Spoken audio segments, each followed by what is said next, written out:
ఒకటే ఒకటి చెప్తా ఉన్నా, మీ ఇష్టానుసారంగా మీ ఇష్టం వచ్చినట్టుగా ఇదే మాదిరిగా మీ వ్యవహార శైలి ఉంటే ఎల్లకాలం ఇదే ప్రభుత్వం ఉండదు. నేను మళ్ళీ చెప్తా ఉన్నాను, ప్రతి పోలీస్ ఆఫీసర్కి కూడా చెప్తా ఉన్నా, న్యాయాన్ని గౌరవించండి, ధర్మాన్ని కాపాడండి. అంతేగాని ఈ మాదిరిగా వన్ సైడెడ్గా ఇల్లీగల్గా తప్పు చేస్తున్నారని తెలిసి కూడా తప్పు చేసే కార్యక్రమం మీరు చేస్తే మాత్రం మేము చూస్తూ ఊరుకోము అని మాత్రం ఖచ్చితంగా చెప్తా ఉన్నాం. ప్రతి పోలీస్ ఆఫీసర్ మీద కూడా ప్రైవేట్ కంప్లైంట్స్ ఫైల్ చేస్తాం. ప్రతి పోలీస్ ఆఫీసర్ మీద ఎవరైతే తప్పులు చేస్తూ ఉన్నారో private complaints will be launched. ప్రతి బాధితుడు ప్రైవేట్ కంప్లైంట్ ఫైల్ చేస్తారు. వాళ్ళ తరపున అవసరమైతే లీగల్ ఎయిడ్ అఫీషియల్గా వైఎస్ఆర్సీపీ దగ్గరుండి ఇచ్చి కూడా సపోర్ట్ చేస్తుంది. అదొకటే కాదు, ఎల్లకాలం వీళ్ళ ప్రభుత్వం ఉండదు.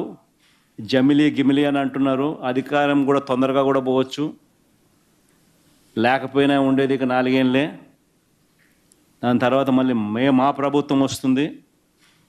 మీరు చేసిన ఇల్లీగల్ యాక్టివిటీస్ని దగ్గరుండి బయటకు తీస్తాం. ఏదో రిటైర్డ్ అయిపోయి వెళ్ళిపోతారు అనుకుంటున్నారేమో, రిటైర్డ్ అయిపోయినా పిలిపిస్తాం. లేకపోతే తిరుపతిలో ఆయన సుబ్బరాయుడు ఉన్నాడు, చంద్రబాబు నాయుడు తెలంగాణ నుంచి తెచ్చుకున్నాడు డెప్యుటేషన్ మీద. ఆయన ఏదో డెప్యుటేషన్కి మళ్ళీ తెలంగాణ వెళ్ళిపోతాను అనుకుంటున్నాడేమో, తెలంగాణ నుంచి మళ్ళీ పిలిపిస్తాం. 7 సముద్రాల అవతలున్నా కూడా పిలిపిస్తాం. ప్రతి పోలీస్ ఆఫీసర్కు చెప్తా ఉన్నాం, చూస్తూ ఊరుకోం. చట్టం దగ్గర దోషులుగా నిలబెడతాం. చేసినటివన్నీ బయటకు తీస్తాం. ఈ మాదిరిగా ఇల్లీగల్ డిటెన్షన్స్, కోర్ట్ ఆర్డర్లను అధిగమించి ఇల్లీగల్గా మీరు చేసే ఈ కార్యక్రమాలు ఏవి కూడా చూస్తూ ఊరుకోం. వాళ్ళొక్కరే కాదు రెడ్ బుక్ పెట్టుకునేది. రెడ్ బుక్ పెట్టుకోవడం పెద్ద పనే కాదు. ఈరోజు నష్టపోయిన బాధిత కుటుంబాలు ఎవరెవరైతే ఉండారో ఆ ప్రతి కుటుంబం రెడ్ బుక్ పెట్టుకుంటుంది. వాళ్ళకు జరిగిన ఘటన మీద, వారికి జరిగిన నష్టం మీద. వాళ్ళందరూ నా దగ్గరకు వచ్చి వాళ్ళ గ్రీవెన్స్ చెప్తారు. అప్పుడు నేను చూస్తూ ఊరుకోను. ఈ మాట నేను ప్రతి పోలీస్ సోదరుడికి చెప్తా ఉన్నా. ఎందుకనంటే పోలీసులు అంటే గౌరవం ఉండాలి, వ్యవస్థ అంటే బ్రతకాలి. ఈరోజు వాళ్ళు ఉండొచ్చు, రేపు పొద్దున మనం ఉండొచ్చు, కానీ వ్యవస్థ మీద గౌరవం ఉండాలి. వ్యవస్థ నీరు గారిపోకూడదు.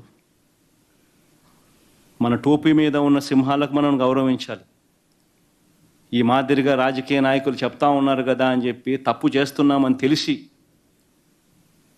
ఇదే మాదిరిగా చేయడం మొదలు పెడితే మాత్రం ఆ ప్రతి బాధితుడు ఉసురు తగులుతుంది. ఆ ఉసురు మంచిది కాదు. ప్రతి పోలీసు సోదరుడికి చెప్తా ఉన్నా, మరీ ముఖ్యంగా తప్పులు చేయడానికి ఒత్తిడి తీసుకొస్తా ఉన్న ప్రతి పోలీసు సోదరుడికి ఇంకా ఎక్కువగా కూడా చెప్తా ఉన్నా, దయచేసి ఇటువంటి తప్పులు చేయొద్దండి అని. సార్, రాష్ట్రంలో శాంతి భద్రతలు క్షీణించారని డిప్యూటీ సీఎం పవన్ కళ్యాణ్ అన్నారు. బయటికి వెళ్తే మమ్మల్ని కూడా తెస్తున్నారని ఆయన అంగీకరిస్తున్నారు. అంటే ప్రభుత్వ వైఫల్యంగా సాక్షాత్తు డిప్యూటీ సీఎం అనే వ్యక్తి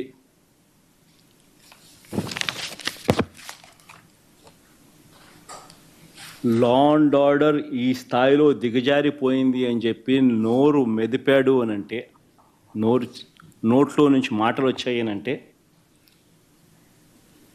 ఆశ్చర్యం కలిగించే ఘటన. మాట్లాడతాడు కానీ ఒక దళిత హోమ్ మినిస్టర్ మీదకి మాత్రమే ఆపేస్తాడు.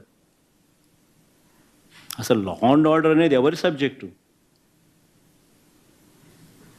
డైరెక్ట్గా ముఖ్యమంత్రి సబ్జెక్ట్ కాదా law and order? Law and order fail అయితే ప్రశ్నించాల్సిందని ఎవరిని? చంద్రబాబు నాయుడు కాదా ప్రశ్నించాల్సిందే? చంద్రబాబును ప్రశ్నించే ధైర్యం లేదు.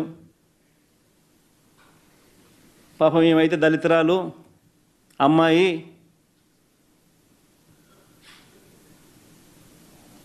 తక్కువగా ఉంది అని చెప్పి ఆమెను ఏమన్నా కానీ పడుతుందిలే అని చెప్పి అనడం ఎక్కడండి న్యాయం? నీ సొంత నియోజకవర్గంలో, పిఠాపురం సొంత నియోజకవర్గంలో తెలుగుదేశం పార్టీ నాయకుడు, కౌన్సిలర్ మొగుడు, కౌన్సిలర్ భర్త ఒక దళిత మహిళను తీసుకొని వెళ్ళి ఆటోలో డంప్ యార్డ్లో అత్యాచారం చేస్తే నువ్వు డిప్యూటీ సీఎంగా ఉండి ఏం చేసినావు? నీ సొంత నియోజకవర్గంలో జరిగిన ఘటన.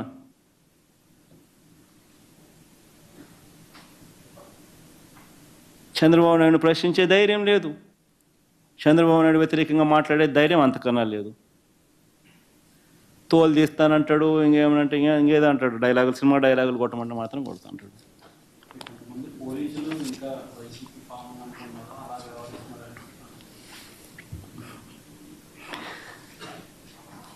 పోలీసులు వ్యవహరిస్తూ ఉన్న తీరును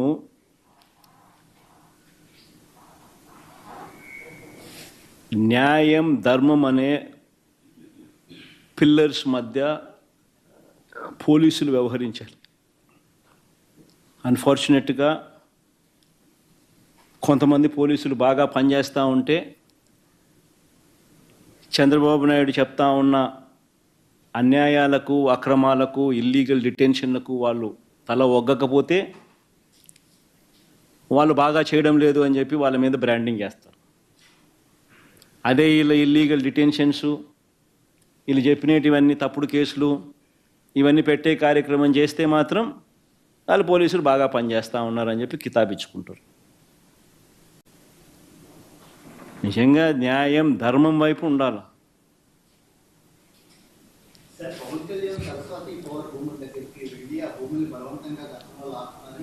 సీనియర్ నాయకులు కొంతమందితో మీటింగ్ అయితే మా అందరి అభిప్రాయం కూడా అదే ఉండేది. అసలు ప్రజాస్వామ్యం బతుకుందా? అసలు ఎలక్షన్ జరుపుతారా? 3 లక్షల మందిని 3 లక్షల మంది ప్రజాస్వామ్యబద్ధంగా ఓటేసే పరిస్థితి ఉంటుందా? కనీసం ఆ ఓటు దగ్గరికి పిలిపించే కార్యక్రమం మా కార్యకర్తలు చేస్తే ఆ కార్యకర్తలను చేయనిస్తారా? వాళ్ళ మీద కూడా దొంగ కేసులు పెట్టి వాళ్ళ మీద కూడా ఈఏ కార్యక్రమాలు చేసి ఇంకా హెరాస్మెంట్కి ఇంకా లోన్ చేస్తారు కదా అని బాయ్కాట్ చేద్దామని నిర్ణయం చేసుకున్నాం.